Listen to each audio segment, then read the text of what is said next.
Hi everyone, this is Joseph from Forbes Tech Reviews, aka your favorite Cajun tech review. Back with another video today. Today's video, yes, I have my Sony Xperia 10 Plus versus the LG G7 Thinq. I'm actually shooting this in 21:9 ratio. On the Sony, I have it at 4K at 30. On the LG G7, you can actually shoot manual mode and shoot it at 1080p at 60 frames per second.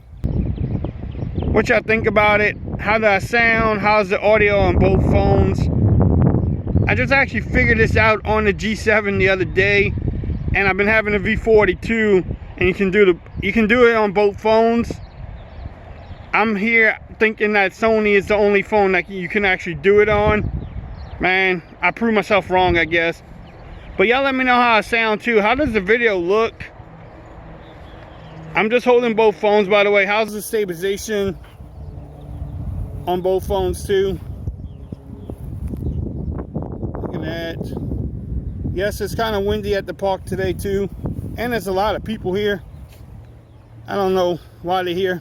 Go home, people, go home. But y'all let me know how everything looks and sounds. Yes, this video is just going to be in 21:9. I don't know how it's going to look on YouTube or anything, but we will try to load it up. No, I'm not doing any other type of video, 4K or anything like that. I just want to try the 21:9. And just let y'all know, if y'all have the G7, you might not know that you could do it in 21:9, but you can. Now, which one looks best is a different story. Y'all let me know. Bam. But yeah, this is just a quick video. Y'all let me know. I want your opinions in the comments. If you like this video, give me a thumbs up. If you haven't subscribed to my channel yet, please do so. Make sure you follow me on Twitter at Forbes Reviews. Become part of the BAM Nation. Until next time, peace.